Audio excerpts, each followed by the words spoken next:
Good evening, good evening. This is the Killer Comic Show. I'm Andy, aka Perpetual Comics, and this is my good friend.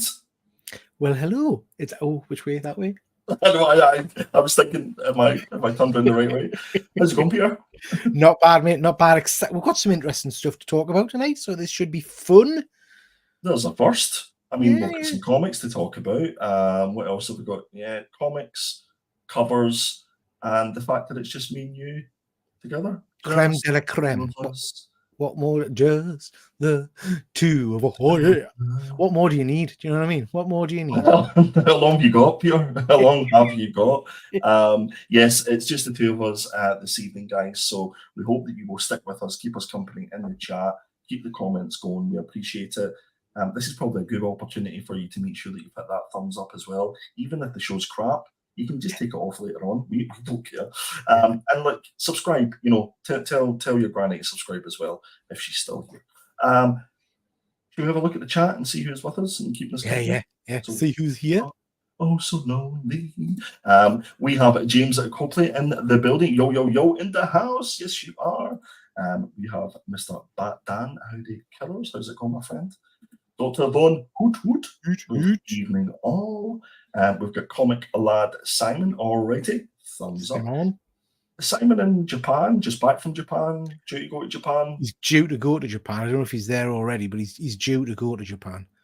We've had to alert the embassy and things like that. So yeah, Japan, no, that is the question. We've had to brief them. Do you know what I mean? My goodness. We've got NG Comics in the house. Hey guys, sorry I've got a show going on at the same time. This is the last one, I promise. Have a great show. Never mind, my friend. Listen, if you guys get bored of us, MG Comics is over on his channel and he's interviewing Tom, Comic Tom, Timothy, 101. Timothy or something. Tim? Yeah. Todd. So, yeah.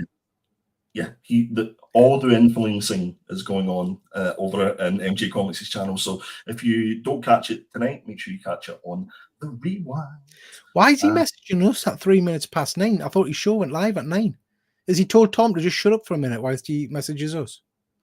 I think it must be a bot. So he's set it up so that it sends it. You know what I mean? So he's or he does what we can't do, and he's multitasking. Oh, I can't do that. Probably what it is. Yeah. We'll get Chris Bell. I beat the system. I arrived late, which is on time. Yours tardiness. Listen, we were 1 minute and 12 seconds late, so apologies about that. But that's an improvement on last week, so that's a win, surely. Yeah, it was tough last week. Let's just say I was probably the grumpiest I've ever been, and that's saying something. When I realized that my camera wasn't working, which is probably for the best given this. Sonics is in the building. Evening, lads. How's it going, Martin? Good to see you. Good to see you. And he's literally on the way to the airport. Yeah. God bless. Is it the right day, Simon? Is it the right day? Are you definitely meant to be there today, mate? Is it the right airport? Well, listen, all I can say, Simon, is enjoy your travels and safe travels. And I look forward to seeing what you bring me back. Yeah. So yeah, that's everybody that's in the building. We may as well just go straight into other covers, shouldn't we? I need to remember that we've got that little jingly video thing beforehand. Because, wow. Very loud one, isn't it? Yeah. In fact, we don't need a video if we have you. Why don't you just wow, something like that, isn't it? Something along those lines.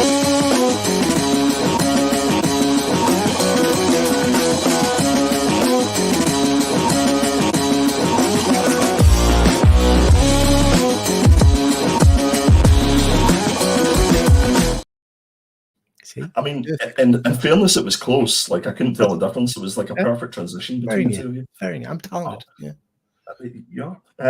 This is the color covers for September 25th, which was yesterday's new comic book day. As per last week's show, guys, and maybe the week before, we made a decision because we were kind of bullied into it, to be honest with you, that we kept picking ratio covers and exclusive covers, and our adoring public were just like, no, we're not for those. We want just general, easy to come by covers. So we went, we've got you covered, as it were, and we've found it really difficult. I don't know about you, Peter, but I'm like, it's a real stretch to try and pick some covers, isn't it? Yeah, it is. There's some. It's getting tougher, I feel, each week. I need to get ahead of the game because you guys are picking like 3 months in advance, and I'm like the day of the show, so I need to get it, get my wriggle on. Well, that's the thing. It's like it's even more challenging now because we can only pick regular covers as well. So you have to be quick off the mark. So first up, speaking of quick off the mark, Peter. That said, this, come on. This is friggin' amazing. This is stunning. This is Universal Monsters Frankenstein issue number 2, and it's the cover B by Mike Del Mundo. I just love that. I think it for me, it kind of it pulls together all those old movie posters from that era. You can get this. I haven't picked it because it's a variant, but you can get this cover in a black and white format, which is even better. To be honest, it looks friggin' phenomenal. I just love it. I think it looks great. I'm loving the square toes on old Frankie there. The holding of the brain looks very gory and gungy. And then the shadow, obviously, in the background and the kind of the illuminated night, I just think looks fab. So, yeah, it really is. It's got plenty of layers, this cover. Like you start at the front with obviously the sort of Frankenstein corpse sort of sitting there, and then you've got the middle part where he's holding up the brain, and then beyond that you've got it's really got everything in this cover. And I love that sort of old movie style hue that it's got on the cover. Is that the right word? Hue? Yes, hue. I like that. Yeah, hue. I'm going with that. I committed. Yeah, this is a crack. I don't know much of Mike Del Mundo. No, me neither. Fantastic name, to be fair. I don't know much of his work. Are you familiar? No, I'm not, mate. I'm not. No. All I know is that this one is spectacular and a winner. I mean, spectacular's a strong word. It's okay. Good start, at least. You've set the foundation. Strong. Yeah, we've went in strong. Next up is our good friend Tom's book. He's went for Phoenix issue number 3. This is from Marvel Comics, and this is the Ben Harvey variant. Peter, what do you think? Ben Harvey's an incredible artist, I have to say. This, and if I was a bigger Phoenix fan, this might jump out at us more. It's a lovely image, I guess, of her. I like the little Phoenix. You're like, it's a lovely. It's almost like Chris had suggested. That was really insightful, Andrew. There's a part on the front, the middle, and the back. What I meant to say is it had depth, Chris. Depth. The book had depth. Weight to it. It had weight. Yeah, and Peter's saying that there's a girl on the cover now. There's a girl on the cover, and there's a rock on this. Well, there's rocks on this one, which is nice. But did you notice the lovely phoenix about to land on her wrist? I did. It's very Harry Potter, isn't it? It's Is she a wizard? Yeah. Do you know what? It's all right. It's nice. I like the color work. I like the planets. I'm just talking shit now. Like you're just picking random things from the cover. You've got absolutely nothing to say, Peter. Thanks very much for that. Anybody in the chat? No? Okay, let's move on. Well, what about you? You've not passed comment on it. Exactly. Moving on to my cover, I went for Satana Bring Down the House issue number 4. Is this 4? Is this not 1? No, this is 4. It's been out for a while. Is it 4? This is through DC Black Label, and this is the cover C Joshua Swaby variant. This was the one that whenever I'm picking a cover and I'm looking through the regular covers on the League of Comic Geeks, it's the ones that like catch my eye and I have to double take. And then what I do is I set them aside. So this is my process, guys. So come in. I'm going to teach you the behind ways the of curtain. Yeah, this is the process. Absolutely. What a curtain it is. I'm teaching the ways of the Oracle or whatever they call me. So I right click, add as a new tab. So then I've got a list of tabs with all my covers that I think are quite good, and then I narrow it down. And this is the absolute beauty that I've served you up this week. Do you want to share my process? I wait until the last minute. I get wrong off you guys. I get my messages saying, Peter, you've not picked your shins yet. I go on. Peter, that's next week's cover. You can't next week's cover, Peter. Peter, Jesus, you're so old. I load it up, and the first cover I say, well, that looks all right. Yeah. And then what I tend to do is look at the spreadsheet and think, shit, the bed. Andy's picked that one already. So I have to go back 3 or 4 times, and I end up with whatever I end up with. That's my process. And that does sound very familiar. And when have we ever said you're old? You say it all the time. or I can feel, I can hear it in the. You might not say the words, but I can hear it in the tone of your voice. Well, you're the only person that doesn't fill in the spreadsheet because you're like, oh, I'm too old for spreadsheets and Excel and formulas. I don't understand spreadsheets. What's the matter with the blackboard? You know what I mean? Chalk. Ridiculous. Get some chalk. Guys, I think this is an absolute beauty of a cover. I've got a little bit of a penchant, as it were, for Zatanna. She is my Harley Quinn of what is to Charlie. I think this is a great cover. I love also the creepy little monstery type people who are behind the chair lurking. It's like Tom and Charlie, really, lurking behind. No, I think this is a beauty. I love it. Are you a fan, Peter? Disappointedly, yes, I am. I do like this one. I think it's really cool. And like you, I hadn't on first look, I hadn't noticed the kind of the eyes behind there and stuff like that, or even the snake around her legs. Really, yeah. Is that because you didn't notice the depth? You didn't look at the front, the middle, and the back? I looked at the front, and then I didn't look at the middle and the back. That's what happened there, Andy. See, you know. But no, I like that one. I think it's cool. Thank you. I appreciate it. Let's just jump into chat and see what everybody is saying. James is suggesting that Martin should have filled in tonight for the guys. He should have got a free transfer. What do you think of that, Peter? Would Scott allow him out? Is he allowed out without Scott? I don't know. I don't know. Like, we could try. I mean, we have one of the other sidekicks in the building. Philly's in the house. How's it going? All right, chaps. We could have got both of them. Can you imagine if we'd have got Martin and Phil? And that would have been. What would we call it? What's that? The Killer Airways show? We could have done the Killer Airways show, couldn't we? Somebody trademark that right this minute. We need that trademarked. Dr. Von Hoot is saying Frankenstein 2 was excellent, and that is indeed a stunning cover. So we've got a fan there. We have James is saying that he doesn't like the Phoenix font on the trade dress. Not a fan. Yeah, it's a bit sort of leery. Sci-fi, do you know what I mean? It's a bit weird. It's a bit like Back to the Future kind of. It doesn't fit with the theme of the comic, I don't think. Yeah, it's really. It's as if they've went on and just tried to find an unusual font. They've probably done that on Canva, haven't they? Do you know what I mean? They've knocked that up on Canva, I would have thought. Yeah, this is pure Canva, isn't it? Yeah, I mean that lovely artwork that's it's taken ages, and then they just went onto Canva and done the trade dress. Well done, Marvel. We have James in the building. What's up, Killer Comic Show panel? How is it going, my friend? If you didn't catch James' comic deal on yesterday's show with Peter, it was steady. I think is probably the best term to use. We learned a lot. We learned a lot, I think.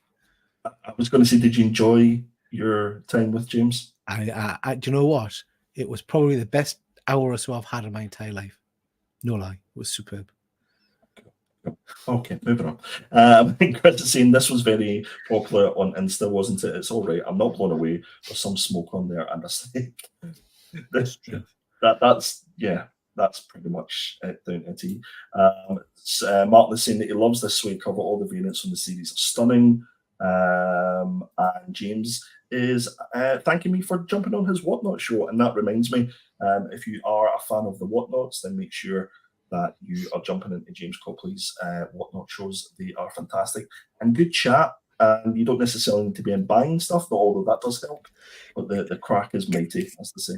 Can I ask about Whatnot? Because you've made me an addict to Whatnot. I'm not sure I've been on James's yet, but trading cards. There's lots of people selling Topps Chrome trading cards, but I don't understand the shows. They don't seem to sell anything. They just what? Oh, I think was that me or did Peter's internet go a bit wobbly there? Oh, I don't know. You went a bit Charlie, as we call it in the business. You went a wee bit Charlie. Bit of a Charlie. Oh, I don't know if that was me or you. I think I got your question. The answer is I don't know. I think off the back of a lorry, probably. There's probably like 1,000 boxes of those and they went cheap somewhere. I'm not too sure. But yeah, they do like box breaks and things like that. So you can pick up a pack or you can pick like a character, and any of those characters that get pulled, you get the cards. Right. Certainly, that's what happens with like Star Wars and stuff like that. But do you know the best person to ask? Your new friend, your good friend James Comic Deal. He's into those cards. Okay, I'll ask him. I'll ask him. Yeah, definitely. So James is confirming that it was both fun and informative, and you can't ask for more.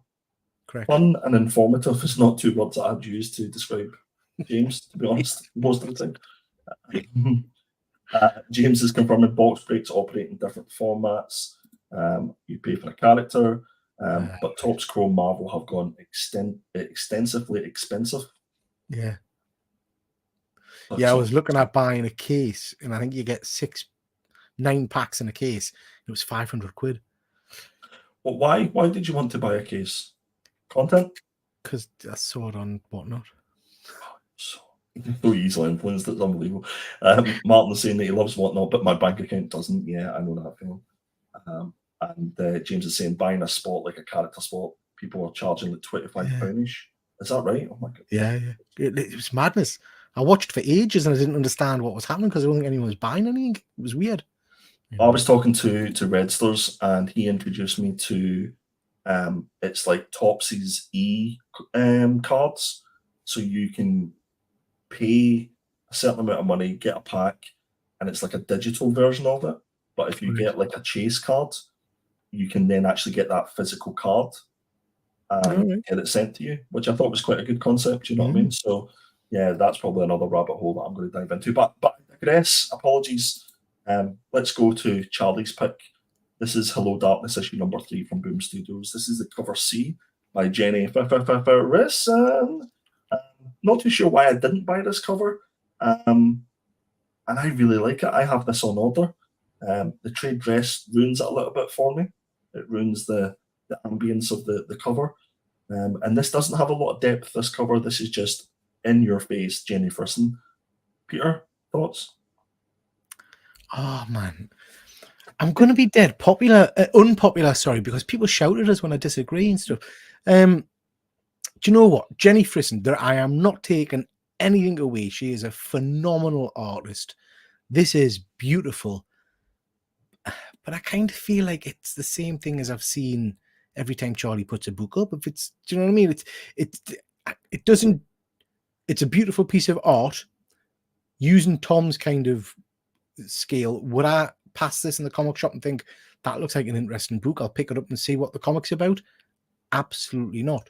But as a piece of art, it's beautiful, if that makes sense. It's just not something that would draw me to reading the comic, I don't think. So if you're in your LCS and you would see this on the rack, as it were, this wouldn't entice you to pick this up. I would definitely double take this book. No, because I'm not into that kind of artwork. You know what I mean? Right. I'm not. I don't collect this. Again, I know other people have different views. I don't collect comics necessarily for the covers. I collect them for the stories or the first appearances.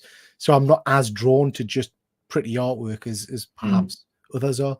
I'm not dissing it. It's, you know, it's great art. Like I say, it's just not it's not for me.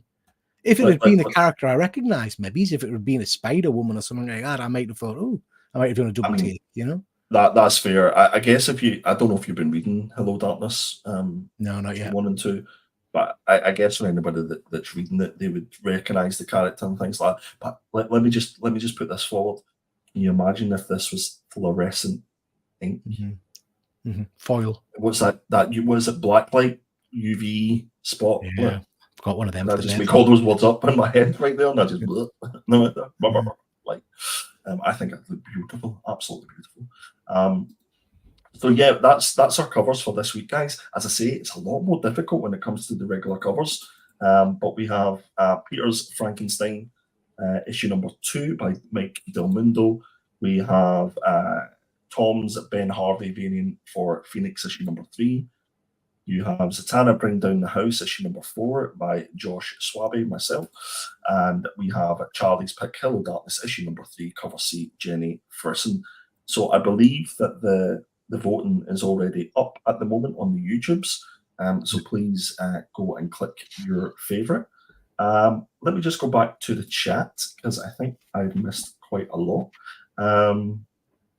Let me see.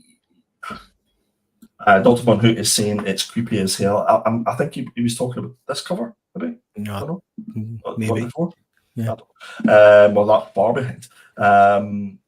Chris is saying, I'm pained by this being the best of the week for me. It has a front only. It has a front only, absolutely. Yeah. I think Chris had mentioned, and I'll be honest, whenever he mentioned it, I remembered the book he was talking about. It's the Scott Young cover. Is it Missionary? Yeah. Which I completely forgot about because I would have picked that. Bat Dan is asking, is Hello Darkness any good? I've heard really good things about it. I haven't read it myself, but certainly James has been enjoying it. But he's only read issue number 1 thus far. Fuzzy is in the house. How's it going, my friend? He says, are my messages coming through today? Am I still blocked? Will I be blocked? Am I talking to myself? Does anyone care? Me neither. Who said that? James is saying some nice wee story. You're definitely not blocked, Fuzzy. That's we would never. We're not blockers. We're not. What kind of a prick would block? We're not blockers. No. No. I know a few who would, but and who have in films, but no. And Dr. Juan who is confirming that we can hear you, Fuzzy, loud and clear. We can hear you. James is saying, very quiet in the chat. It's Fuzzy not about. Martin saying that he's with myself. Seeing a prison would make me double take. See, me and Martin are big perverts, prison fans. Yeah, but Jenny prison fans is the way I like to say it. Chris is saying he's been shadow banned. James, nobody can see him. Checking if we can see him. And then they're just talking, and Dr. Von Hoot is saying, "Yep, mushrooms and flower eyes creep me out." Yeah, there is something a little bit disturbingly spooky about that. It was a little bit trippy, this cover as well. Yeah, that's what I get from it, kind of. Mushrooms. I think Fuzzy's been reading issue number 4 has the better prison. Okay.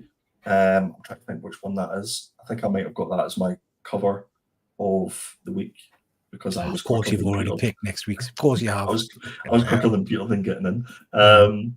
Okay, so let's move on to. You do better than me, Peter. What's this segment called? My eyes. My eyes. Yeah. This is for all the covers that we didn't really like. And have you noticed, Peter, there's a theme here that only me and you seem to pick these covers that Charlie and Tom don't bother their backside to? Yeah. I think they're scared of the backlash. They're scared of the backlash. That's it. Yeah. I mean, they've got the street cred to think about as well. That's it. So, that's it. Whereas clearly I don't care. Absolutely. I'll upset anyone. Yeah. I mean, wow. Yeah. Okay. So the first off, the turtle is like a squat little weird looking thing. That's just awful. But look at He-Man's face. He's like some kind of, do you know when you see images? Sometimes they like the American police put these pictures up of someone before crack and then someone after crack and the ravages it's had on his body. That's what He-Man looks like there. He looks like he's kind of been living on the streets for a few years. It's just awful. And I just can't believe that this is actually a cover B. This is a published cover. It's just horrible. I can't believe this is Stan Sakai. This is the thing. That's the Rabbit Man, isn't it? Is that the Rabbit Man? Troubles of Grayskull, issue number 1, cover B, Stan Sakai from Dark Horse Comics. I had to double check when I seen this on the slides. I was like, surely not. And then it gave it away. He's even put his signature on the front of the cover as well, on the bottom right hand side. What the hell?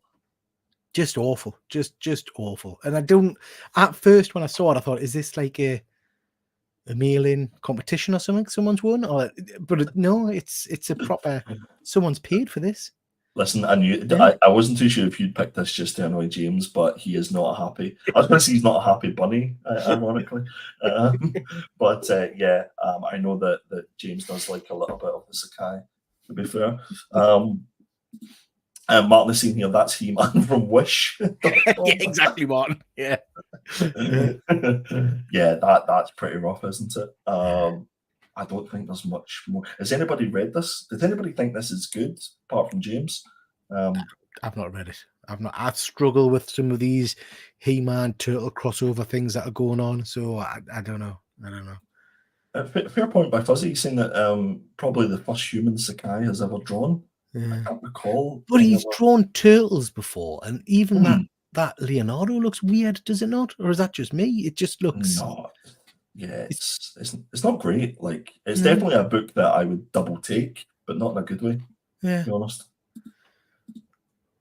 James is saying that the turtle is classic Sakai turtle rendering. So he's always been shit. All right, got I it. was going to say, what, James, is that a good thing? I mean, I was like, what does that mean? You know what I mean? Just because that's the normal way doesn't mean it's normally good. So yeah, this is definitely a good pick. This is Turtle of Grayskull, issue number 1 by Stan Sakai. Sorry, Next up, James. Oh. sorry, not sorry.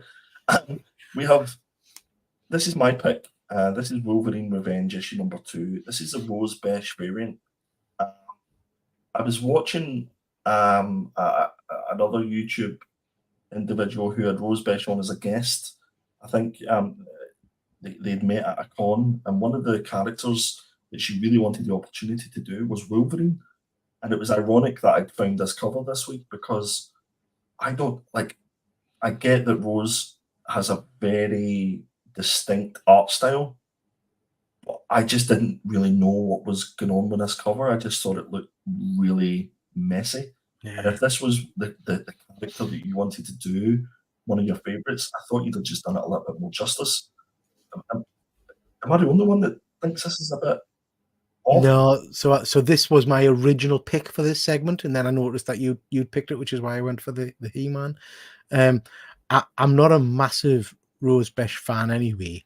Again, just my personal preference, not my art style.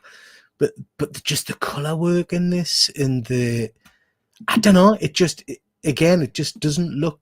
It sounds awful to say it, but sometimes I look at some of these images, and I look at people like, I'm going to kiss his backside. I look at James, Comic Deal, and the no, quality of artwork they do, no, tops published, and you think, how are these people getting comic book covers, and people like that, or people like our friend Kev, who's got that amazing Kickstart book? How are they not getting regular work, and we're accepting this?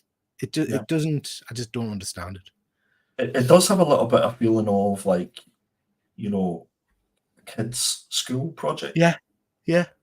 And I don't know, Rose, I'm sorry, but it's just not. I do enjoy some of Rose's covers, but this just wasn't my cup of tea, to be honest with you. Not my fault. James is, it's never was up too high in my list already, but geez, the Killer Comic Show has really fallen in quality these days. Wait a minute, can we fall any further? You can't go lower than us, can you? Well, did you watch Panels and Pints? I don't know. I'm just saying. James is saying that's awful, as bad as Frank Miller. I think he was talking about the other cover. And Chris is saying, here we have a style being drawn to its logical conclusion. Dr. Von Hook saying, I like Rose Besh quite often, but this is crack. I'm the same, Doctor. Some of the work, it can just be off and on at times for me. And Fuzzy is saying, smells a bit mincy to me. A bit mincy. A bit mincy. But Dan is saying the colours are nice though. Are they? And James is saying it looks so weird, like someone asked AI to make a Wolverine cover in Rose Besh style. That's totally exactly what it is, isn't it? Yeah. Why is there another Wolverine head down the bottom? That's not a fair point. Oh no, I thought that was his knee. It's his knee. It's like the top of his boots, isn't it? Yeah. Oh god, I can't unsee that now. And Martin saying, I love Rosie's chibi characters. That's like the little sort of cartoony kid characters. But this is just too much pink. Epilepsy warning. But James has got a good point. If that is the top of his knee, where's the rest of his leg that connects that knee to his body? I think that is a good question. No, I don't have an explanation, Peter. Listen, no amount of like moving your head left and right is going to make this come into focus. This is what you get. Roderican's in the house. How's it going, my friend? Thank you for joining. Appreciate it. Yeah, this is Fuzzy's just making a good point there as well, Andy. I've thought this about this particular book. The trade dress, I just don't think works at all. This kind of breaking up of Wolverine Revenge. Don't forget the revenge. Sorry, revenge. Yeah, it's just You can hardly see because it's nearly the same color as the background. Yeah. Somebody never thought this one out, to be fair. And James is saying this is a good candidate for whose knees are these. And Fuzzy's saying phonetic spelling of Wolverine, bad choice. Yeah, it's not great. Wolver revenging, yeah, makes absolutely no sense. Okay, so I think we're on general consensus that those were two kind of how do we say this segment, Peter? Do it again. My eyes. Yeah, I think these are absolute winners. But we're normally here for one thing and one thing only, Peter, and that is to review some comics. This week we chose to just read the one comic and review it. That is because we are starting our Road to Thought Bubble segment, which I'm sure everybody's ecstatic about. Everybody's ecstatic about, Peter. Yay! Come on! Yay! Yeah, sorry, drifted off. Jesus. This is for week 38 reviews. So this is for the comics that came out last week, and we have chosen, or should I say, the vote has chosen, "The Moon Is Following Us" issue number 1. Peter, you happy to just go through the covers and stuff like that, and then we'll kick off? Cover A by which is the main cover, by Daniel Warren Johnson. Cover B is also by Daniel. I think cover B, I have to say, is probably my favorite. This has got a second printing already, again by Daniel Warren Johnson, and then we've got a cover C 1/15 variant by Ryan Stegman, which I think is pretty darn stunning, to be honest. Ryan Stegman does some incredible work. I haven't got a sketch or a remark by him. I think I'd like something from him, but that's, I think, a pretty darn good cover. I think you'll be paying up for a Ryan Stegman sketch at this point now, haven't you? And it's also, so what I didn't realise is I thought this was just written by Daniel Warren Johnson, but it was also Riley Rossmo who done some of the writing on it as well. So I thought that was quite interesting. 50% of the vote this particular book got, and I know that we were all quite keen to read this. We've sort of picked it from the indie picks, from the FOC picks. So this one was highly anticipated. Peter, you want to start us off? Or do you want me to start? No, I'll start. No, I'll start. No, you start. No, I'll start. You do. You go on. Go on. You do. No, you go. No, you go. Few people in the chat are saying that with I just read what's on screen, guys. With Balls Up main cover, it's actually by Riley Rossmo. I don't know. Charlie, you'd won. I'll read whatever you put in front of us. I'm like Anchorman. Just whatever say, I'll read it. Okay, so The Moon Is Following Us. Everybody was Anchorman. Wankerman. Everybody was dead excited about this. I know Von Hoot was absolutely cock-a-hoop about this. I'd never heard of it. I hadn't read any of the kind of the blurb about it beforehand, which I think helped because I went into this completely blind. I didn't know what the story was about or anything like that. Okay, so the artwork, I love a bit of Daniel Warren Johnson. The artwork at points was really impressive. It was very Daniel Warren Johnson. Some interesting characters, some weird characters. And then other points for me, it just didn't feel finished. It was like I didn't really know what was happening, and some of the character depth wasn't there for us. It's fair to say that the first half of this book, I was along for the ride, but I can't say I was particularly enjoying myself. I just thought, oh, this is an interesting little jaunt. I didn't really understand what was happening. It felt a bit, and this is probably because I didn't read the synopsis beforehand.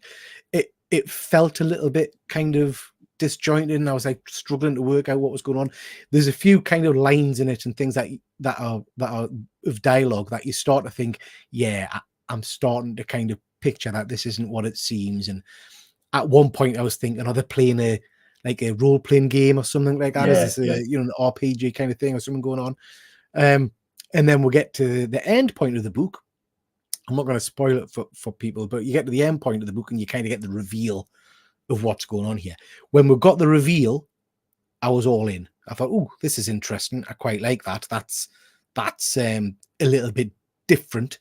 And that last couple of pages convinced us to pick up the next issue. If we'd not had that kind of zinger at the end, I don't think I would have read on with this.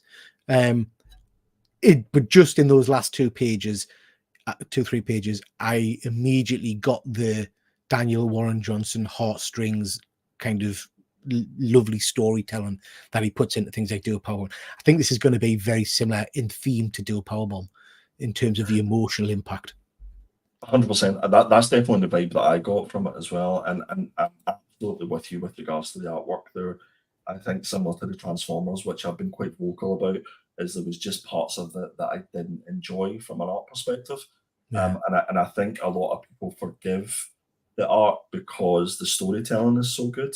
And I think I actually sent a few sort of screenshots to our group chat, just saying, look, this isn't great. You know, it feels a little bit rushed. Interestingly, Andy, your screenshots.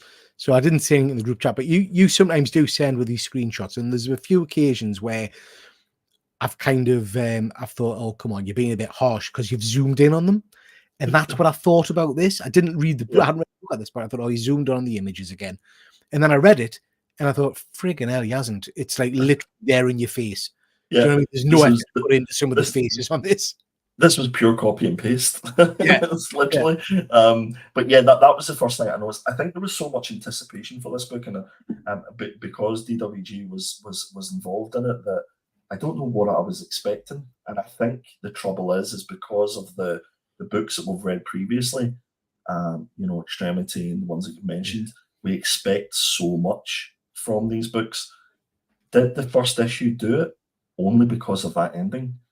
And DWG has such a way of drawing you in at the end to make you so intrigued that you have to read the second issue, because I think it really opened, maybe even like the last 2 pages of this book really opened my mind up to what the possibilities of this book is all about. And I don't think we've touched on it, but you know, the whole premise of this is that Sam and Duncan are effectively looking for their kid, who seems to be lost in this sort of dream state world of, you know, fantasy.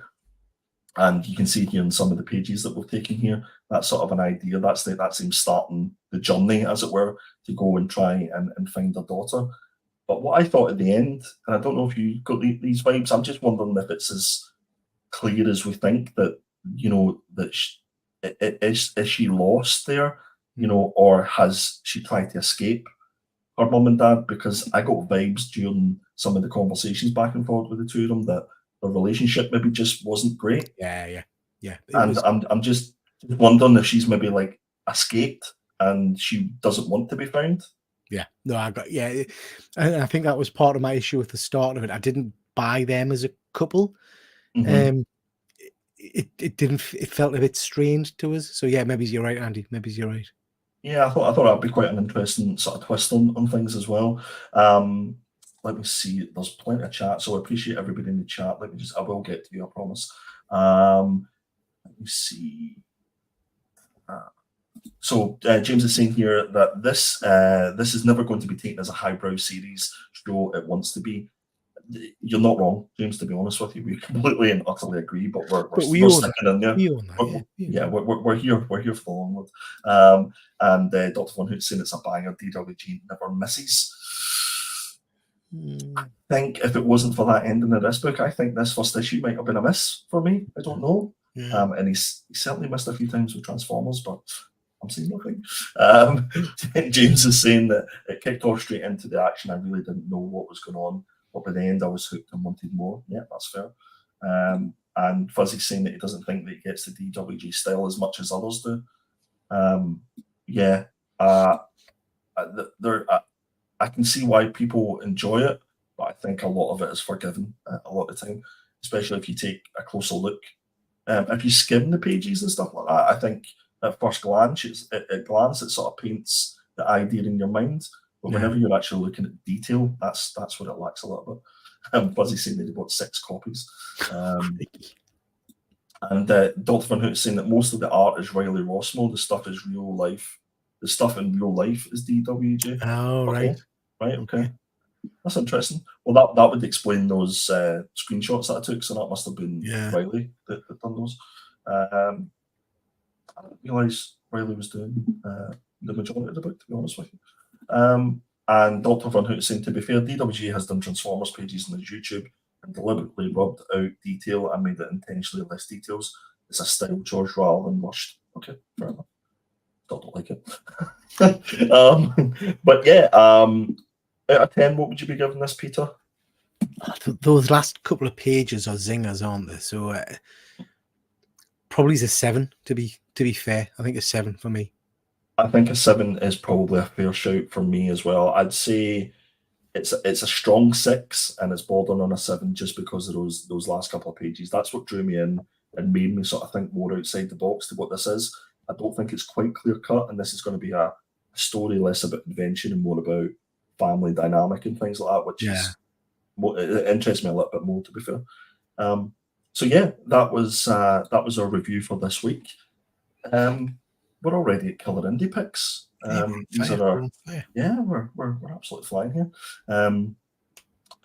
What we should do is, if we all finish early, we should jump over to AMG Comics and watch a bit of Comic Tom 101. That's what we should do. So Killer Indie Picks for October 2nd, which is obviously next week. First up, we have Charlie's pick. This is The Creeping Below issue number 1, written by Brian Azzarello and art by Vanessa Del Rey. This has been released by Boom Studios. I'm going to go out on a whim here, Peter. This looks right up your street. This looks creepy AF. So I'm sure this is the one I spoke to Efren about on one of our shows a month or two back. I think is this one linked in some way to Norse mythology or Greek mythology or something as well? I'm not 100% sure, because what I did plan to do, I didn't have time, was to try and get a little bit of synopsis and blurb about these books, which we really should do if somebody's not here. But yeah, I'm just looking at basically from the cover and the fact that Brian Azzarello's involved. Yeah, I'll definitely I remember reading this one and thinking it sounded really, really cool.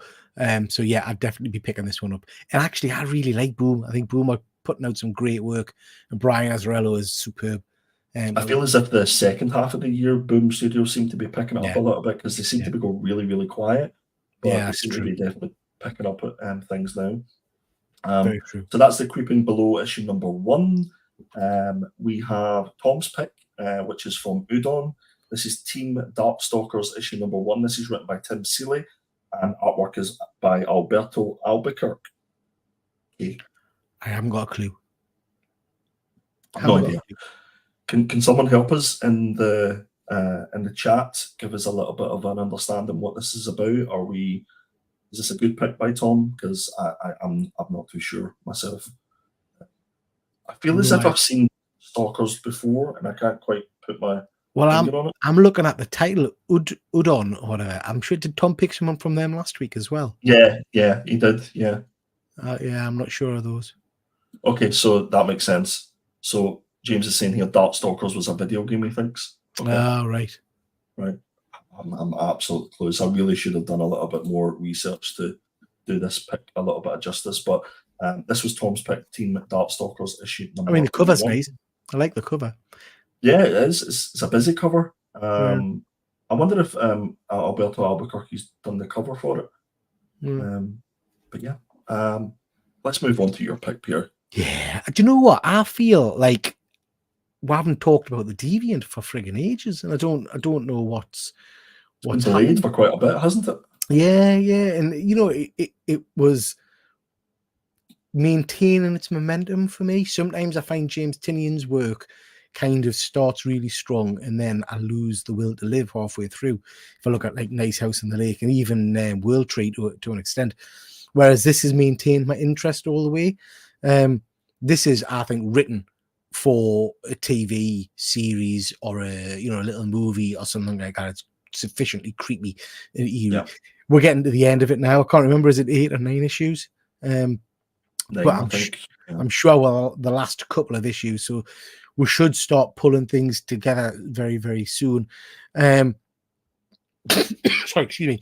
The only thing I would say about this series that's slightly not disappointing, because it is maintaining the interest, is as a book about kind of a murderer and a serial killer, I don't feel like we've had a lot of murder. Do you know what I mean?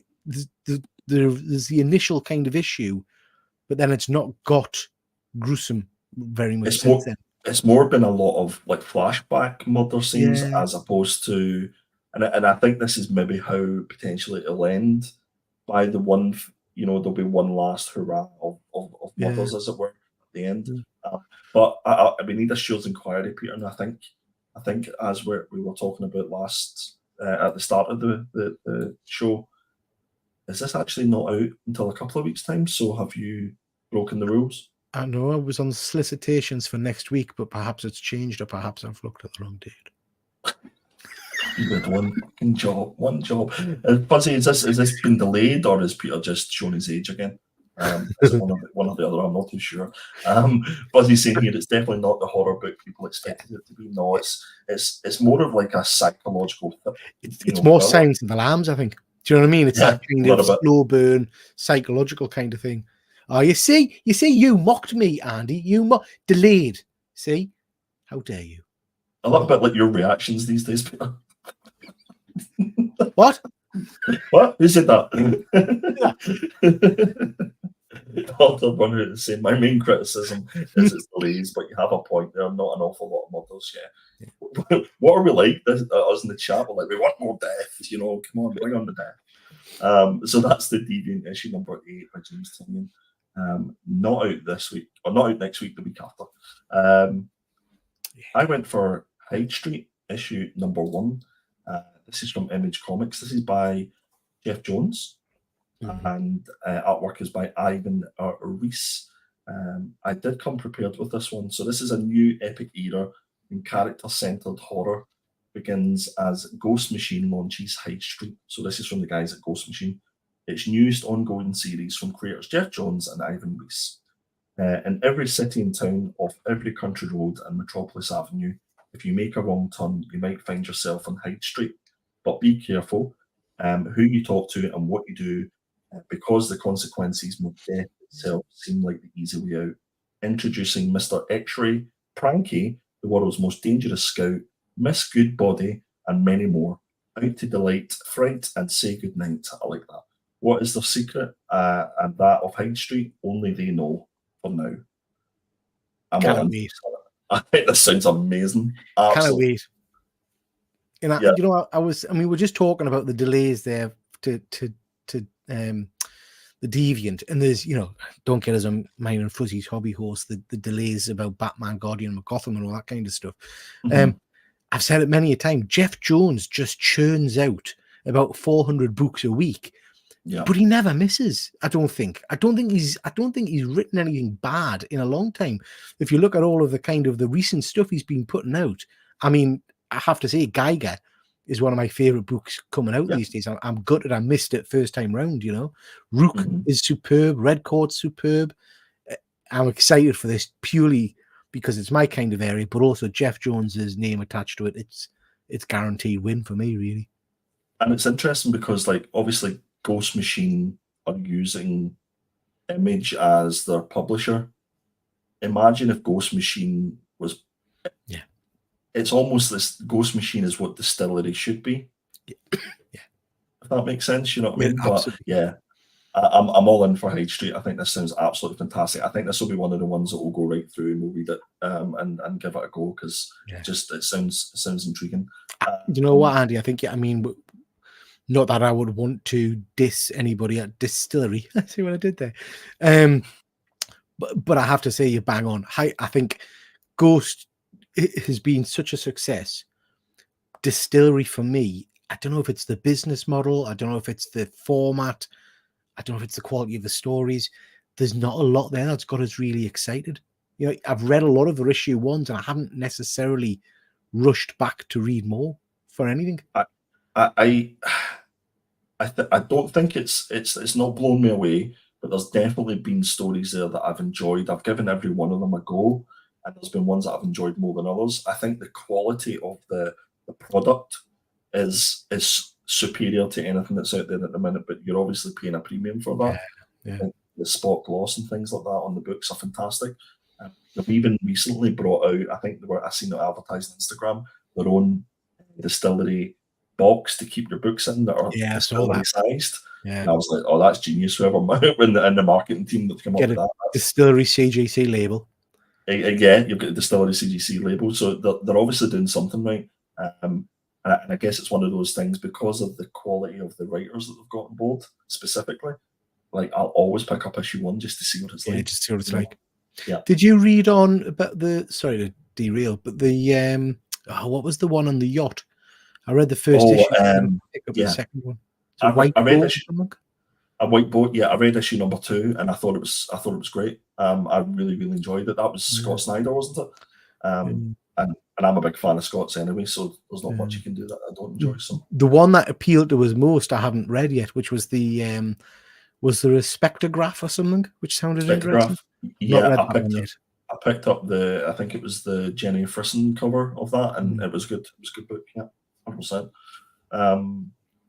Let me see. And I know that on Killer Comics Show, if you look at one of the videos, I think Charlie has a video up with Chip Mosher interviewing him from Distillery, so definitely check that out. James is saying here that James seems to be writing everything short of the McDonald's value meal. No wonder it's delayed. Absolutely. Fuzzy's saying that he read the Ash can of this. He's intrigued. I doubt it'll be Geiger, but I'm definitely interested. Yeah, same Fuzzy. James enjoyed Somna. I know that James is a big fan of a Distillery and indie books in particular. So there's a man that would know what it's all about. £9 is a bit too much. Yeah, that's what really. And you know what? It's even more annoying. Is whenever you pay that premium price at the start and then you go to Forbidden Planet and you see it for £1.97. Yeah. You know, a few months later, you're just like, oh, come on, like it hurts. Doctor is saying High Street is right up my alley. Distillery looks a bit up its own backside, but it's not. But I've not read any because they don't do digital. Yeah, what's the crack with the digital side of things? Because I thought that's what they were basing it on, where you could own a digital book and then you could sell it again, like something like that. NFTs type thing. Yeah. I don't really know what the story is behind that, but yeah, definitely looking forward to this one. Next up, we have our Killer Trades and hardcovers. Again, these are books that we believe are due out next week, but if you're Peter, they could be the week after. Could be anything. Could be anything. Anything. So Charlie has went for American Vampire. This is book 1, written by Scott Snyder and artwork by Raphael Albuquerque. Did you ever read American Vampire? I've not read any American Vampire, and it sounds like it's something I would love. So I need to get myself an omnibus or the first volume or something. I think because there's a few different series attached to it or whatever, I think I got scared by not knowing which way to read it and which order to read it in or something. Was it the X-Men of Vampires? Is that what you're saying? Maybe, yeah. I can't remember. I just remember, I think it was Thought Bubble when Scott Snyder did his kind of video link talk. I'm talking about American Vampire, and I was thinking, actually, that sounds really cool. I'd like to get into that. No, I would highly recommend American Vampire. Now, I must admit, Volume 2, I didn't enjoy it as much, but I felt like the first series was all you needed, and they could have just ended it at that. So definitely, I would highly recommend it. Definitely check it out. Tom has went for Deadpool and Wolverine World War III trade paperback, written by Joe Kelly and art by Adam Hubert. Is this one you've been reading, Peter? No? Do you know what? I've tried on a number of occasions with these kind of books, and I don't know, and it never keeps us coming back. I think these characters for me are short kind of bursts of enjoyment, but they don't really have longevity in terms of a cohesive long story I want to read. Yeah. That sounds ridiculous because I've been around for so long, but you know what I mean? It's not a one that I keep going back to issue and issue. I don't mind picking up like these types of stories if it's just like a one shot or a series or like short stories and stuff like that, but I can't imagine me buying the trade paperback to read a full story worth of Deadpool and Wolverine, to be honest with you. Peter, now I recognise this one because I think this was delayed. I think this was due to come out earlier than this, but yeah, I'm all in for this. And so this for me is, I know nothing about it. So this is Slaying the Horned God by Pat Mills, artwork by Simon Bisley. This is I believe a 2000 AD character, but it's a one, I think we talked a while ago, about some of the 2000 AD kind of storylines. This is a one I feel I should have read because people talk about this character a lot, and I've just never picked up or read a book by them. I'm a big fan at times of Simon Bisley's artwork. I think his painted style is really, really cool. And I spotted this. It's a slipcase, which I do love. It's hardback, which I do love.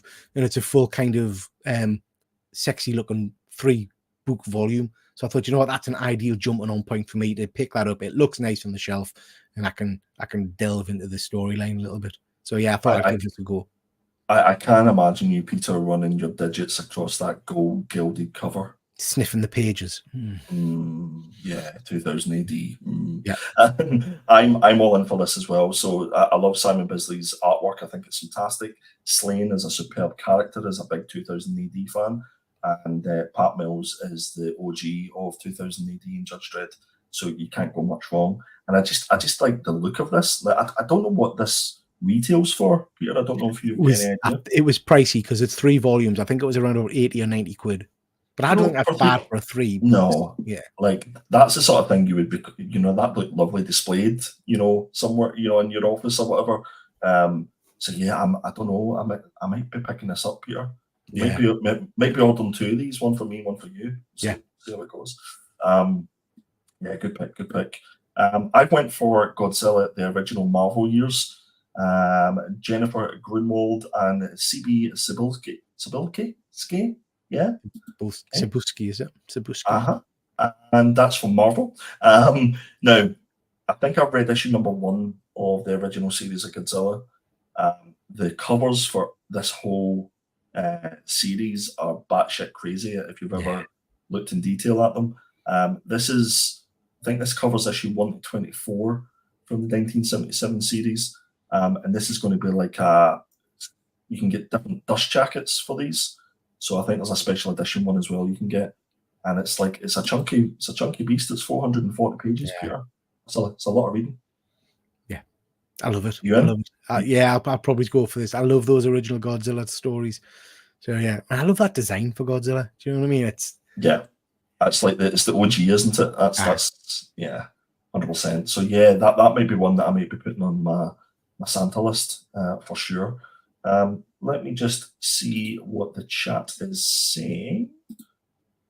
So the doctor's saying that you can get a limited edition digital copies on their own site, but you just can't be asked for that. Yeah, it's nowhere available.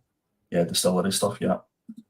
Fuzzy's saying that he managed to get a copy of the Mark Spears Monsters books that's gone a bit mental. Some covers are gone on eBay for 45 to 50 quid. Is that right? That's the one you picked, wasn't it? Mark Spears Monsters? Yes. Yeah. And it's the Bridezilla cover. Oh, it's a great cover, that. Yeah, is it good? Yeah. So all of the covers, to be fair, all of the covers for that Monsters were stunning. I think they might have just passed me by, if I'm honest with you. Yeah, some really nice ones. Feels as if I've missed it. James is saying here that we all love Simon Bisley's amazing work on TMT Bloody King. Dog shit. Yeah. Let's see. How do the stories hold up today? Are you talking about Godzilla, James, or Godzilla? Yeah. Slane? Yeah. I mean, for me, I don't know what you're like, Andy, but for me, I pick up a lot of these old books for nostalgia, and then I start flicking through them, and I think, wow, this is a tough read. It's less to read and more to look at, isn't it? Yeah. It's just looking at the artwork and the color work and stuff like that, and kind of like, I remember back in the day. Yeah. I don't think it's a great read. I don't think it's going to be, and it's 24 issues, so it's a lot of reading as well. But to be fair, James reads a lot of Uzagi, so he'd probably be fine with this. This would be a step up, more than likely, to be fair. So that is our hardcovers and trade paperbacks for next week. We're going to go straight into final order cut off, and as you can see, we still haven't fixed this slide, but sure, we're just going to leave it because we don't care anymore. I like it. Yeah.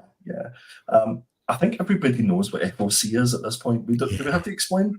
Yeah. Do we even need this slide? Do we need this show? Leave? What are we doing with our lives? So first up is Hello Darkness, issue number 4 from Boom Studios. This is the Jennifer Ferguson cover, and it's available on October 23rd. As with every single week, guys, if this is a cover or a book that you're interested in, make sure that you get your orders in before Sunday. and we've made it really easy. You can just scan that QR code and it will take you straight to the website. I think this was Fuzzy who sent me this cover. Now you see, we had Hello oh. Darkness 3 earlier on by Jenny Fisson as well, and I said that wouldn't make us look at the book or pick it up. This absolutely would. I love that cover. Stunning. I think that's amazing. I'd Unfortunately, look at it. There's no Virgin variant as far as I'm aware. That's a shame. But to keep it right here, if I'm right in saying that, but can you imagine this in a foil?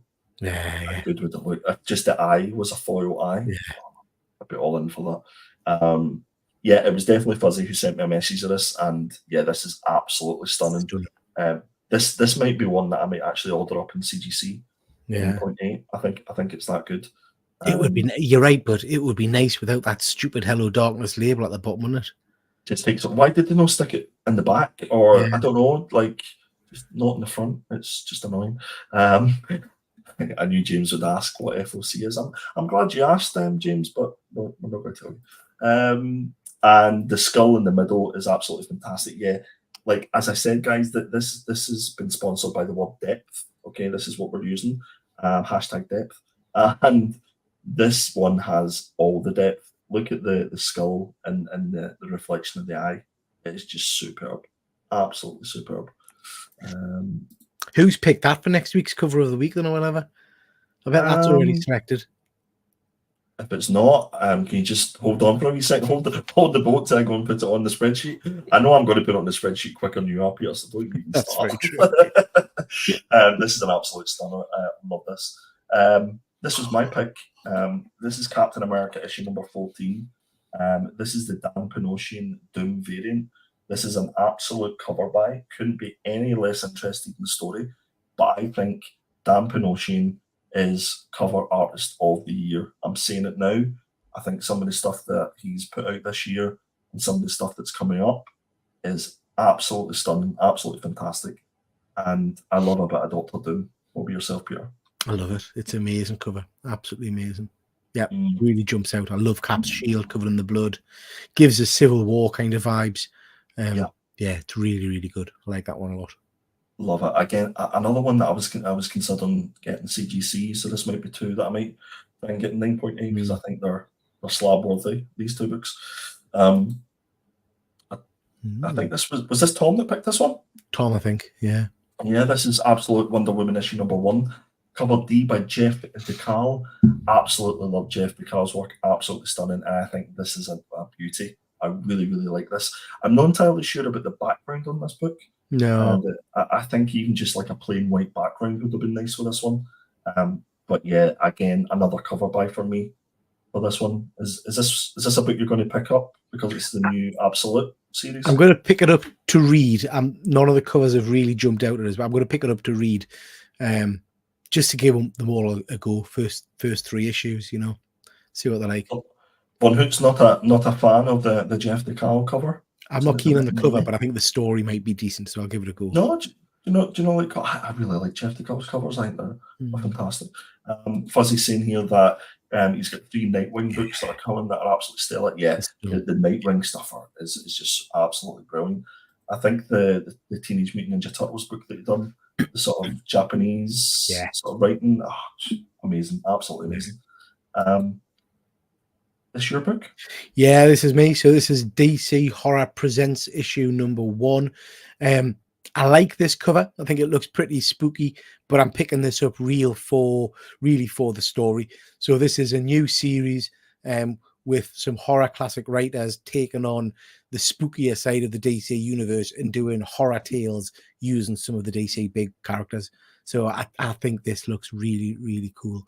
And I like that cover. I do like the kind of is he wrapped in barbed wire or something? I don't really know what's going on. His mouth and stuff. As Superman should be. How dare you? How dare you? But yeah, I just think this looks pretty good. So I'll be buying this one to read. I would be interested to see what the other covers look like for this, because it's a story. It's stories that I think I'd like to read. Yeah. Obviously, it's not this particular cover wouldn't be my choice, but I'd like to see what other sort of zombified, horrified characters I've got in the covers. Yeah, yeah, good pick. So that's FOC for this week, make sure that you check out Slab Crusaders. And if you are going over for the first time, just let James know that we sent you over, and give him a little bit of support. That is all. We have one other new segment. Well, I say new segment, it's a return of the old segment, and I'm frantically trying to find a little video that we have here for it. Let's talk about Thought Bubble.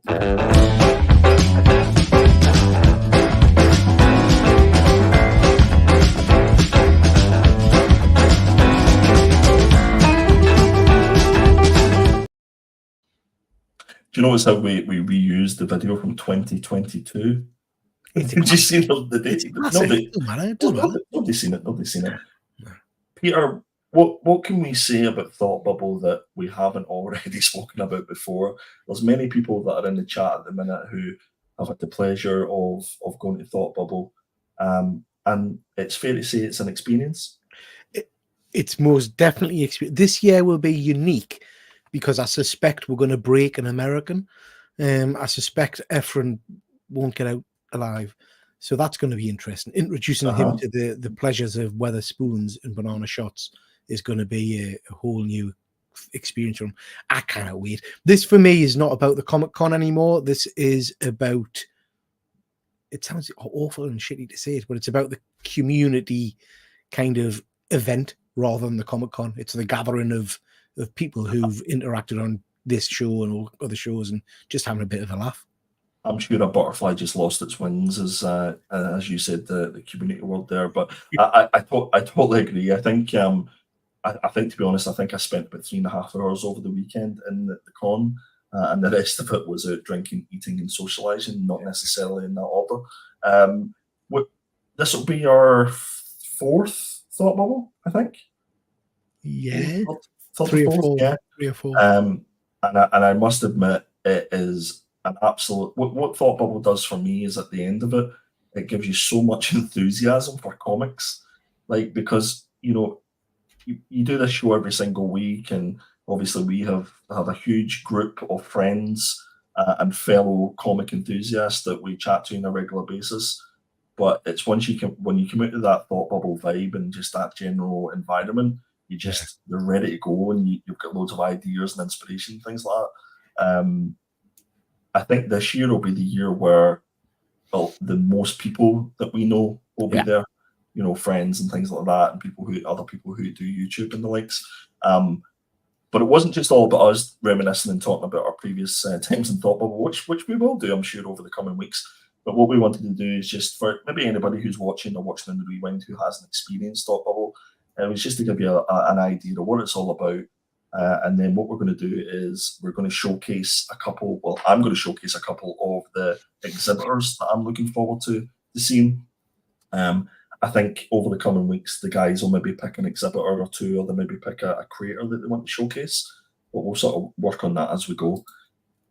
So this is the new artwork for Thought Bubble for 2024. Every single year they do some new artwork, and they normally have it on tote bags and things like that in the programs. So those are becoming collectible as well. If you happen to go on eBay and search for Thought Bubble, you can actually go and pick up previous year's programs and all the memorabilia and things like that. So for those that don't know, I've just got a little bit of blurb here. So Thought Bubble is the Yorkshire Comic Art Festival. It's actually a week-long celebration of comics, illustration, and more spread across the whole of Yorkshire, finishing in a huge 2-day comic convention in Harrogate. For us, it's more 4 days of absolute madness. Carnage. It's like carnage, yeah, but it's a combination of those 2 days, Saturday and Sunday in Harrogate. Thought Bubble uses their festival week to promote the power of comics. They believe they can inspire, educate, and bring people together like no other medium. So whether you're a long-time fan of comic art or have never picked up a graphic novel before, you'll find something for you. And I think that's really true. I think for anybody who has been there, there's something for everybody there. Whether you're into comics, your trade paperbacks, and anything like that, or even just want to pick up some, crafts. I've seen people have craft. Now, what they don't have, Peter, and I know that you've put in a request for this, fudge. They don't have a lot of fudge. Not a bit of fudge to be seen. I think they're missing out on a huge market, to be honest. Yeah. But, I mean, Chloe, if you do get to see this, I think we should maybe hashtag Chloe and put that in as a request. You know, you can bring all your top creators, but you've got no fudge. There's no fudge in the game. Just a little bit of rum and raisin. That's all I ask. That's all I ask. Listen, those are the two things I live by, is a little bit of rum and raisin. Without further ado, we'll jump into... So as I was saying, there's a website for Thought Bubble. I would suggest you go check it out. At some point, they're going to put the floor plans out. And I think there's 3 rooms, if I remember correctly. Normally, I'm a little bit hungover when I'm traipsing through them. There's 3 rooms, and just before the con is due to start, they'll put up like a map.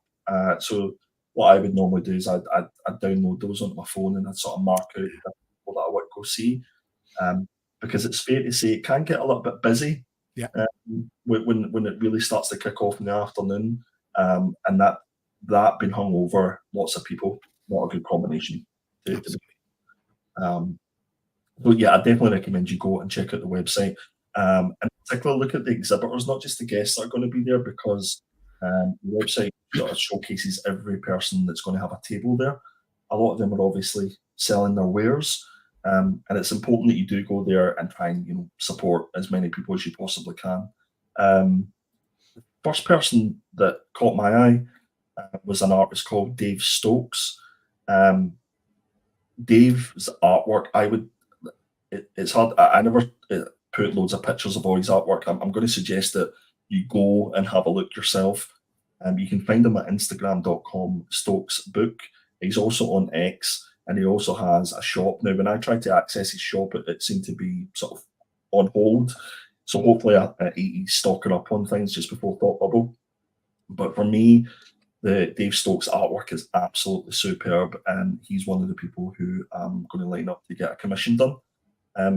Is Dave someone you're familiar with, Peter? Is this No, first thing? Never heard of him, to be honest. But just looking at the images down below there, his artwork looks amazing. So yeah, I've got a whole host of blank books I'm going to take and just get random art done. Now, how are you going to do it, Peter? Are you going to contact these people first before the con, or are you just going to rock up and see if you can catch your luck? So I tend to just rock up. There's in the past I've asked for Alex Cormack to do stuff before the con, but he's not going to be there this year. Do you know what I need to get a bit better at as well? I've become a little bit obsessed with giving them a blank and asking for something rather than flicking through the portfolios, because quite often they've already got amazing stuff there sat in front of you. Do you know what I mean? Yeah. But I don't know, psychologically it's like I need something done there and then. It's not. I should just buy what they've already done. You know? Well, that's the thing. I mean, for someone like myself who finds it quite a challenge to go up to someone that I don't know and start talking to them, this is I'm exhausted after this festival, because you just have it takes up so much of my energy to go up and actually say hello to someone. Jeff Lemire would be a good example last year, where it took me all my power to go up and ask him for a sketch and ask him some questions and stuff like that. Yeah. So what I've done this year is I've picked out a list of people who I'm considering getting commissions from, and I've just contacted them through their social media, and hopefully I'll either get them to do it and bring it with them so I can pick it up, or, as you say, just take a couple of sketchbooks. Yeah. But either way, yeah, definitely want to pick up some original art. James is saying here that there's a massive array of talent there. Yeah, there always is. It's always interesting because we have like the group chat, and we're always like, all right, who's going to be announced and this and that and the next thing. And I think the last major name that hadn't been there previously was probably Chip Zdarsky, that sort of caught my eye. I think he's going to be a major draw to it. Sorry, mate. What I tend to do, I don't know how other people do it, is I tend to go on and I have a look at the talent they've got coming. Yeah. Their little blurbs about the talent are normally pretty good, but quite often I find some of it a little bit vague. So I tend to do a bit of a Google on everybody's names and see what books they've done that might spark, oh, I've got that, or oh, I enjoyed that story. And then I'll work out what I want to take to get signed from that. Absolutely. And it's interesting because I found doing the creator showcases in previous years helped me by understanding which books and stuff that these guys have done. So no, that's definitely a good show to have a look at the sort of back catalogue and things like that. Dr. Von Hoot saying it would be nice to have Pete, Jimbo, and Luke for the whole weekend this year. Yeah, absolutely. I think most of us are going to be staying until at least the Monday. And James is quite rightly saying, as a professional artist, I'm not sure I can partake in such socialising. Yeah, just no photos of you on the table and stuff like that. I pretty much hate that art, but hey, each to their own. Dave Stokes' art. No, he means the program art. Oh, right, okay, yeah, yeah, I get what you're saying. They can never go for quite an eclectic art whenever they're picking these up. Would be good if they actually got some actual comics this year. Yeah, that's one thing. What was it last year? They had, or the year before, they had a couple of vendors, didn't they? Yeah, before that had a lot of, well, not a lot, but they had some bigger comic book sellers, but they weren't there last year, and I don't know whether I don't know what that was. Maybe they didn't sell the volume of stuff. Which is strange, because you obviously have Traveling Man, who have a huge sort of tabled area selling all their wares, but then again, they're sponsors of the event. Yeah. So I don't know how that goes with different shops and stuff like that. It always boggles my mind that you've got a major con, because it is a major con, and they'll have like a list of, using last year as an example, Jason Aaron there, and I kind of buy a Jason Aaron comic in the convention to get him to sign. Yeah. Do you know what I mean? You would think someone should be looking at the list of people coming and stocking their stall with stuff for those artists, but you never seem to find that. It's weird. It's funny, because I think I had to rely on Tim, our good friend from Hobgoblin Hideaway, actually bringing books related to the artist. So he's got his trolley to get stuff signed, and that's the only way that I was able to get them. And yeah, you're quite right, James. There's 2 entrances this year, because it can be quite a long queue, to say the least, to get in the morning. So yeah, definitely 2 entrances. And you can also pick up your tickets or your badges on the Friday as well, so that you don't have to do that. James is saying, when do they announce who has tables and who's doing time signings? I would say that would be imminently. Yeah, normally they put up the maps, and then they put up who's doing signings and stuff like that. So I would say anytime soon that'll be coming up. James is saying that they used to have Slab City, but he had mentioned that it isn't worth it, money and time-wise, to set up at TV. Interesting. Do you think it's just a case of most people just bring the stuff with them? Yeah, and I think it's the kind of con now that's not necessarily, it sounds ridiculous to say, but it's not a comic selling con. It's more about the artwork and I just don't think people buy comics that much anymore. And again, to be fair, not that I'm dissing Slab City, because I'm not sure, but it depends on your prices as well. Quite often at these places, the prices are a little bit higher than you might expect. And I think there was if I do remember rightly, there was a lot of slabs that were on show. Yeah. And I do know that at the end of Sunday, Charlie had picked up a slab and asked if there was any wiggle room in the price, and he said no, which I thought was quite interesting. So, I don't know, each to their own, I guess. But no, so yeah, Dave Stokes, go check him out, guys. Have a look at his artwork and stuff like that. And obviously, if he's of interest, then go and get in contact with him. I got a message out to him as we speak to see what his commission rates are. Next up, Ian Richardson. One with both bands at Ian, aren't we, Peter? Yeah, lovely guy. Met him at Thought Bubble a couple of years back. He did a few commissions for us. He's been on my art show with some of the guys. Just a genuinely nice guy. And again, this kind of goes back to what I was saying earlier in the show. This guy does do professional work, but he's not like on big mainstream books at the moment. And when you look at his artwork, it just baffles my mind how he's not. I'd also add that his artwork prices, his commission prices, certainly last year and the year before, were ridiculously low for the quality of the artwork you're getting. He's just a lovely guy. Great guy. Yeah, you're absolutely right. So we were talking before the show started. So I met Ian Richardson when he done OMA Comic Con over this neck of the roads, and I got 2 commissions from him. And the first thing that struck me was how nice a guy he was, and he'll sit and he'll chat to you and he'll talk comics and the process that he goes through and stuff like that. And I think I've messaged him. He's definitely on my list to get a commission of some sort. What I find difficult when getting commissions done is which character to get. Like, I just don't know. Do you get a character that suits the artwork, or do you just pick what you like? I think with Ian, you can get any character you want, because I've never seen a bad image from him. Do you know what I mean? He seems very, very talented. Yeah, 100%. So you can find Ian Richardson on Instagram at Ian_Richardson_art.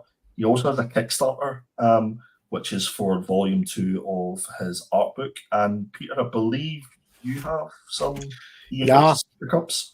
Yep. So do you want to make this bigger? Make you big. Oh, I didn't make you big. Oh, God.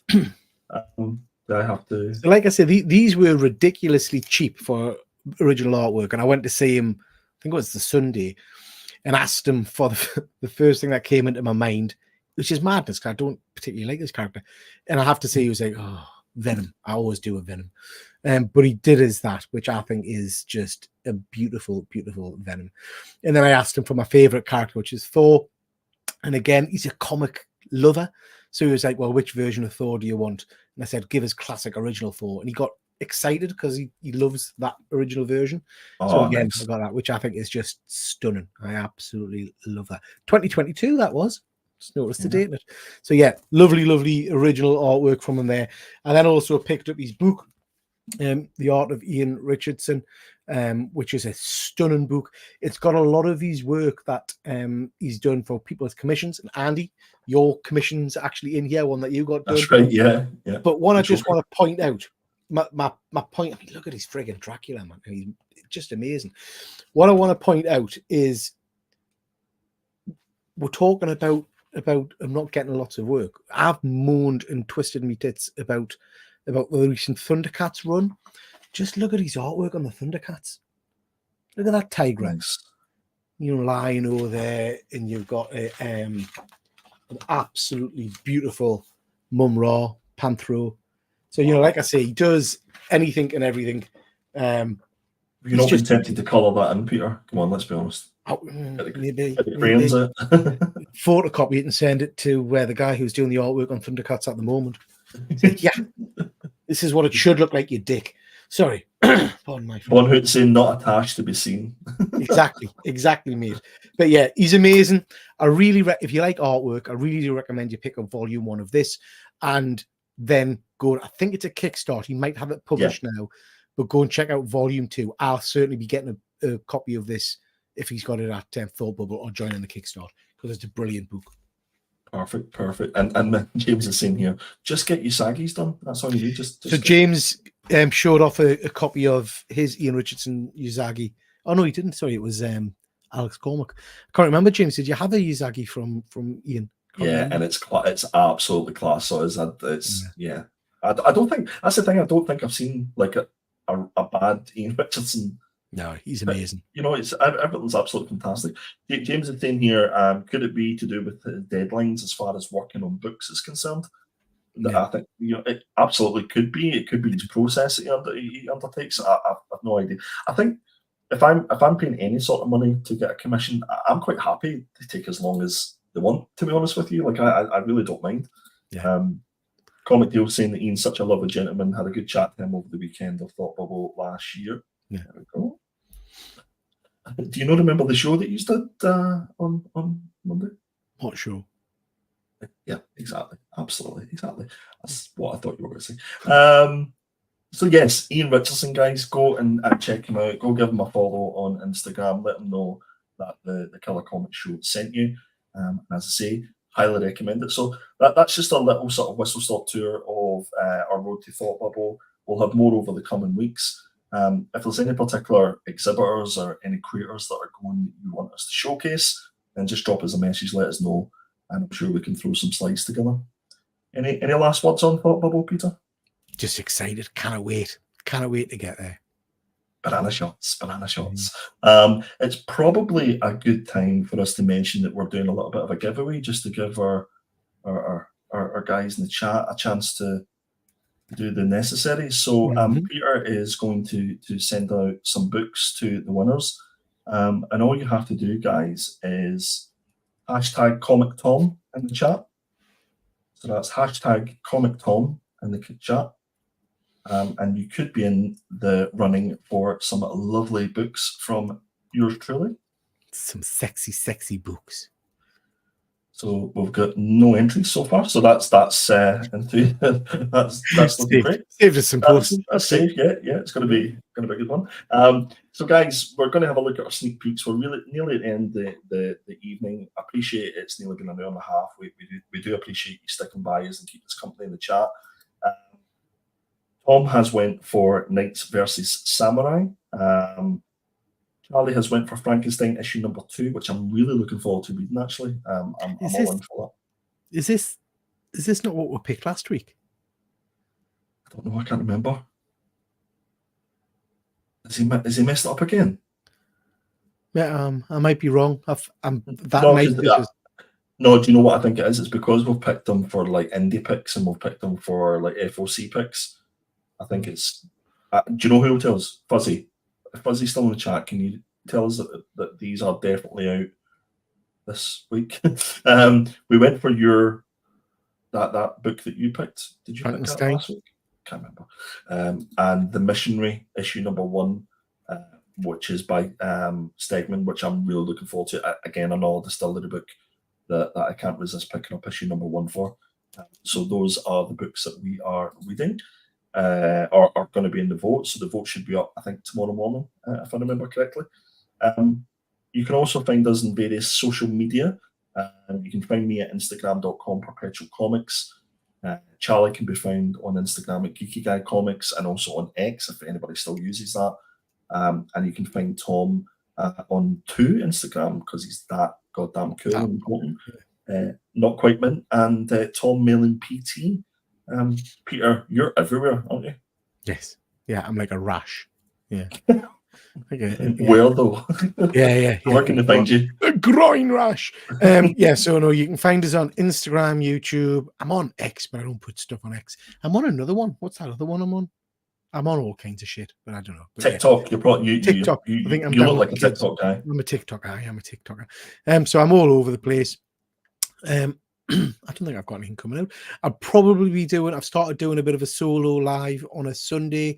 I'll probably do that again this Sunday. And then Tuesday, we're back doing our monthly toy show where Andy will be bringing all the Lego news and we've got the rest of the toy related news from the rest of the guys and gaming news. So that will be on Tuesday night. And then I'm having a bit of a channel relaunch in the next month or so. I've got some new shows that I'm going to be putting out. So a bit of a change. A channel relaunch, look at you. My goodness. Hashtag content. Hashtag content indeed. And guys, we have a website. Yeah, we do. thekillercomicshow.com. You can go and check out our reviews, our killer covers if we bother to update it. You can find out a little bit of blog about yours truly and the other hosts of the show. And generally just bits and pieces. I haven't updated it in a while, I must be honest, but if anybody does want to put some reviews, then please let me know and I can give you access to the website. Can I just remind everybody, we've got one entry, hashtag Comic Tom. It looks as if James is running away with this one. Have we muted that word? I don't know. I'm not too sure. But guys, hashtag Comic Tom. There's only 6 of you watching at the moment, so there we go, Dr. Von Hootsen. Emmanuel. The hoot versus the deal. That's it's on. It's absolutely on. Shall we do some pickups? I haven't got many, but I've got a couple. Go for it. Do you want me to go first? Sure, go for it. So I can't remember if I've showed you this or not. I probably have. Dark Knight, One Dark Knight, signed by Cock. Who's that by? Cock. Sorry, Jock. Nice. So yeah, picked that one up a little while ago.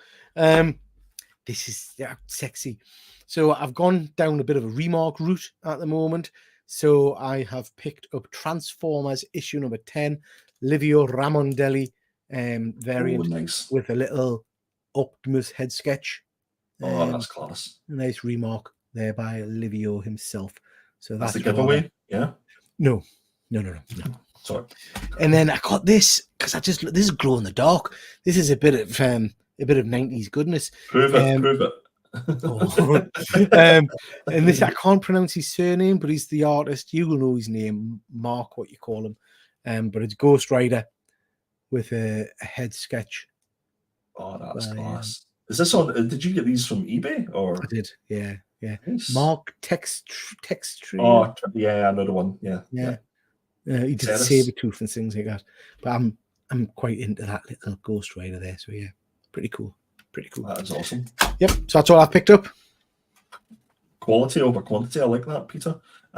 Guys, just to remind everybody, hashtag Comic Tom. We've got 3 entries, guys. Come on, there's something not quite right. They obviously know how shit the books in my giveaway box are. You know what I mean? That's exactly it.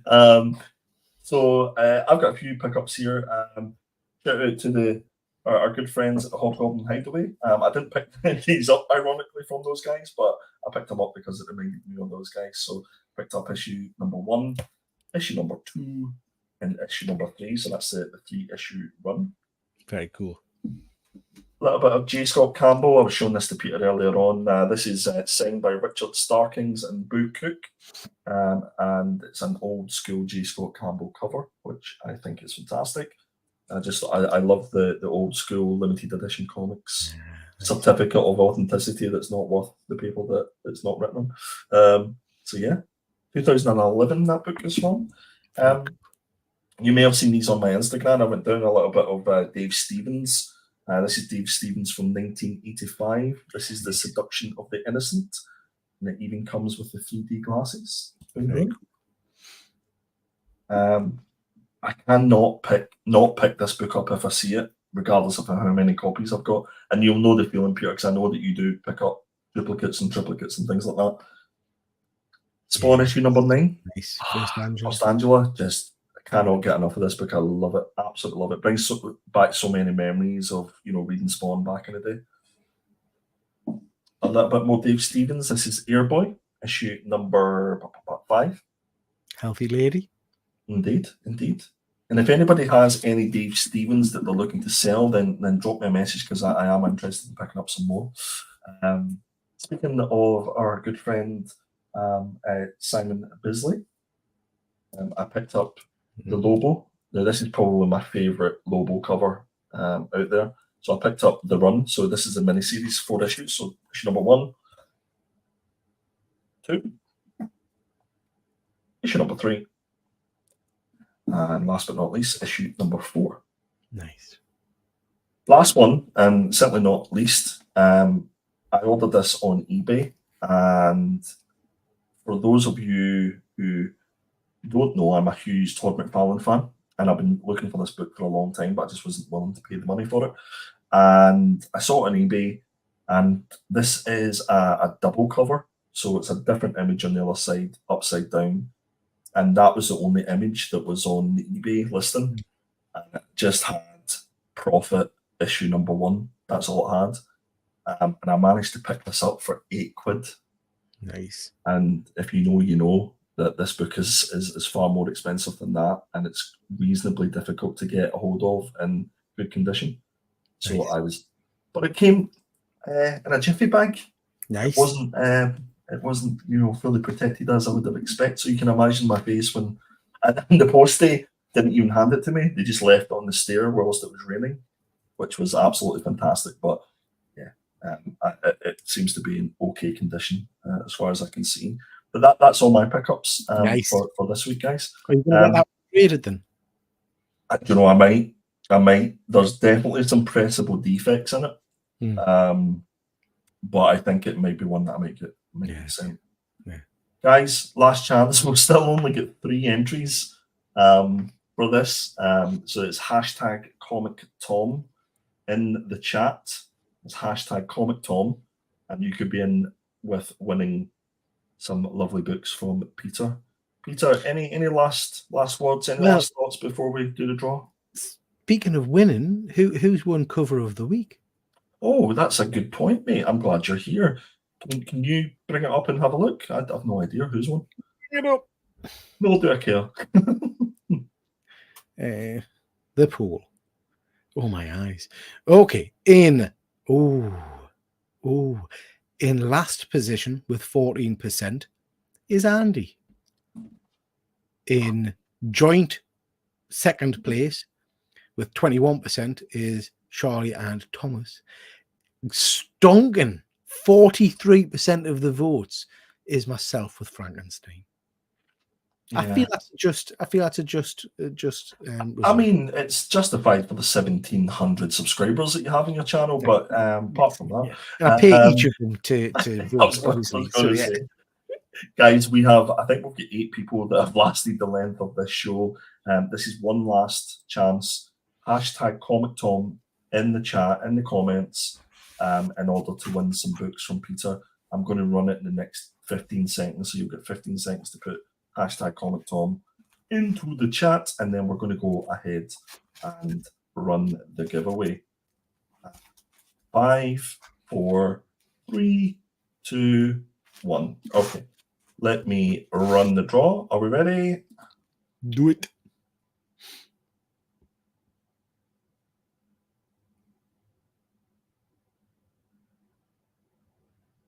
From who?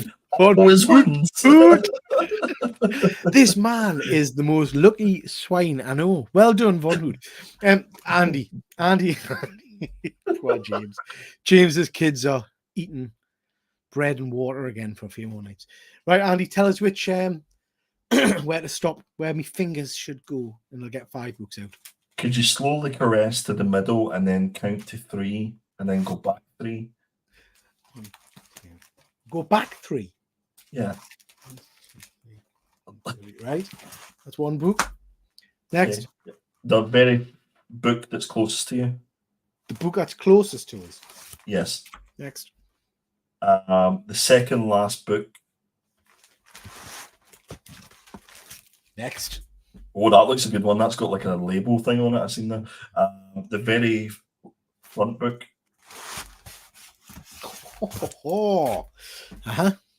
It's a good one, Von Hoot. The 8th book. Oh, thank you, Comic Deal, for reminding me to become big. So, is that 5? 1, 2, 3, 4. That's 5. That's your whack. That's your whack. So, Von Hoot, I know I've got your address, but send us it again, please. So, some of these books are from our good friends at Slabbed Crusader. So, first off, you've got Feral #1. Sorry about that. Yeah, sorry about that. You have got some old school Fantastic Four 101, I believe that is. Wow. Nice. That's some nice vintage Fantastic Four. You've got shiny, foily goodness. You've got the reprint of Uncanny X-Men foil. It's a nice book. You've got First Appearance of Jubilee. Nice. So that's a nice little one. And last, you've got bit of Jenny Frizen. Shiny. Is that Jenny Frizen? Yeah, that's Jenny Frizen. Yeah, bit of Jenny Frizen action. So there, drop us a line with your address, Von Hoot, and I shall send those your way, my friend. Congratulations, Von Hoot. And Peter, can you just go through that box and any like Jenny Frizen you've got, just like pick them out and you know my address and things. Yeah. Will do, Nick. Commiserations to the other 2 people who voted or who put hashtag Comic Tom. I can't believe only 3 people wanted 3 books. It's madness. Guys, thank you so much for joining us and keeping us company in the chat. We really appreciate it. You've been fantastic. Peter, thank you for being my co-pilot with the mostness. Dear man, I'm just talking gibberish now at this point. More gibberish than usual. You can catch us again next Thursday. Hopefully the full gang will be here. Please make sure that you hit that thumbs up. Subscribe if you've not already done so. And guys, it really also helps, even if you've watched the show, just jump in and put a little comment. Put something filthy. It doesn't matter, as long as it tickles the algorithm. But other than that, guys, I know that Peter hasn't ate and he's probably starving, so I am going to end the stream. Have a good night, everybody. Good night. Bye.